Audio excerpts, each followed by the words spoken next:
स्वागत है आपका नेक्स्ट आईएएस की इस खास पेशकश न्यूज एंड व्यूज में। इस साल 5 जून को ऑपरेशन ब्लू स्टार के 39 ईयर्स पूरे हो गए।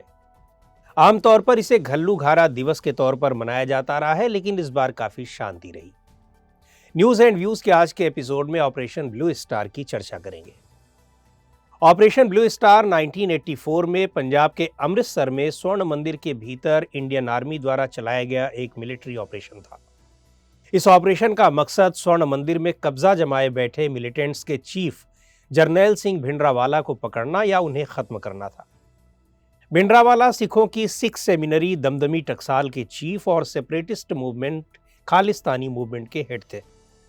यह ऑपरेशन तो अपने मकसद में कामयाब रहा, लेकिन अपने सर्वोच्च धार्मिक स्थान स्वर्ण मंदिर पर अटैक की वजह से सिख कम्युनिटी के लोगों में काफी गुस्सा था। इस ऑपरेशन के 39 साल बाद भी ये घटना इंडियन हिस्ट्री के एक कंट्रोवर्शियल एपिसोड के तौर पर ही याद की जाती है।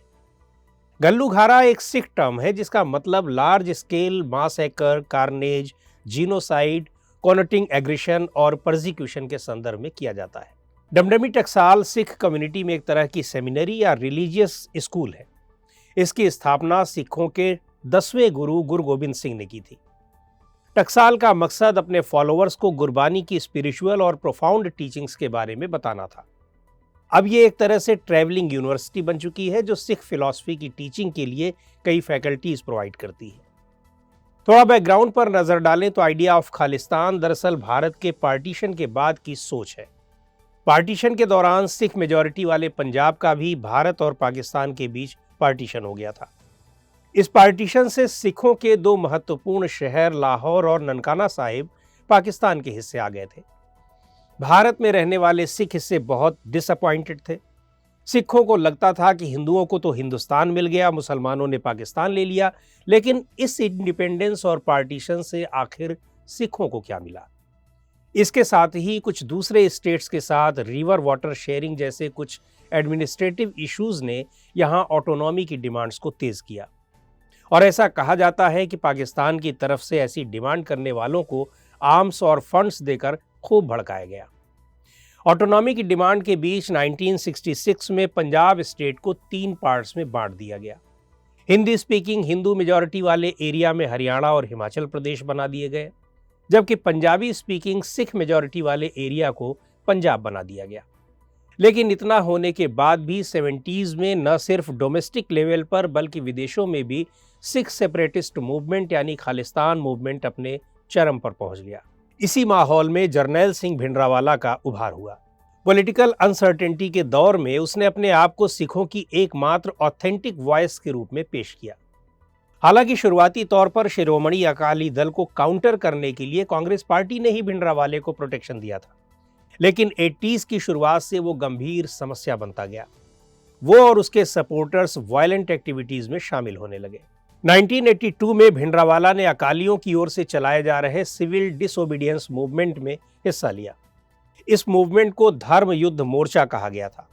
इसी के साथ भिंडरावाला स्वर्ण मंदिर के अंदर बने अकाल तख्त में जाकर छिप गया ताकि सिक्योरिटी फोर्सेस या पुलिस उसे अरेस्ट न कर सकें। 1983 में पंजाब पुलिस में डीआईजी एएस अटवाल की मंदिर प्रमाइस में ही उस वक्त गोली मारकर हत्या कर दी गई जब वो गोल्डन टेम्पल में प्रार्थना करने गए थे। उस समय खालिस्तानियों का खौफ इतना ज्यादा था कि अटवाल की डेड बॉडी मंदिर के भीतर कई घंटों तक पड़ी रही। पंजाब के एक्स डीजीपी और पंजाब में मिलिटेंसी को कंट्रोल करने में अहम रोल प्ले करने वाले केपीएस गिल ने एक बार कहा था कि अटवाल का ब्रूटल मर्डर तो महज शुरुआत थी, बाद में ये सब तो रेगुलर फीचर हो गया। इस सिचुएशन से निपटने के लिए 1984 में फाइनली भिंडरावाले को खत्म करने के लिए गवर्नमेंट ऑफ इंडिया ने स्वर्ण मंदिर के अंदर आर्मी भेजने का कठोर फैसला लिया और यह जिम्मेदारी दी गई मेजर जनरल कुलदीप बराड़ को। जिस समय ऑपरेशन का फैसला लिया गया उस समय मंदिर एक फोर्ट में तब्दील हो चुका था।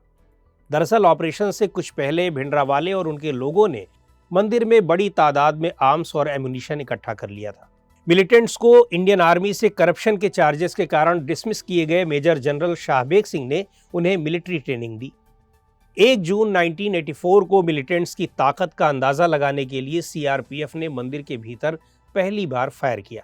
इसके बाद 3 जून को पूरे पंजाब में 36 आवर्स का कर्फ्यू इंपोज कर दिया गया। कम्युनिकेशन और ट्रांसपोर्ट पर पूरी तरह से रोक लगा दी गई, पावर सप्लाई कट कर दी गई और मीडिया पर पूरी तरह से सेंसरशिप लागू कर दी गई। फाइनली 5 जून को इंडियन आर्मी ने कमान संभाली। इसमें आर्मी का सबसे पहला काम भिंडरावाले की हाई पर्च्ड डिफेंसिव पोजीशंस को न्यूट्रलाइज करना था, जिसने मंदिर को पूरी तरह अपने कब्जे में कर रखा था। पहली लाइन तोड़ने के बाद आर्मी को उम्मीद थी कि मंदिर को जल्दी मिलिटेंट्स से खाली करा लिया जाएगा, लेकिन ऐसा हुआ नहीं। सैनिकों को जबरदस्त रेजिस्टेंस का सामना करना पड़ा और आखिरकार इंडियन आर्मी को टैंक मंगवाने पड़ गए। टैंक के गोलों ने अकाल तख्त पर अटैक किए। पूरी रात लड़ाई चली। 6 जून की सुबह जवानों ने मंदिर में एंटर किया, जहां भिंडरावाले की डेड बॉडी पड़ी थी। ज्यादातर मिलिटेंट्स ने या तो सरेंडर कर दिया या फिर मारे गए। इस पूरे ऑपरेशन में 500 से ज्यादा मिलिटेंट्स मारे गए। सिक्योरिटी फोर्सेस को भी 83 जवानों और ऑफिसर्स को खोना पड़ा। ये ऑफिशियल डेटा है, लेकिन अनऑफिशियल डेटा के मुताबिक मरने वाले मिलिटेंट्स की संख्या कहीं ज्यादा थी। इस ऑपरेशन की रिएक्शन ने पूरे देश में सिखों को नाराज कर दिया।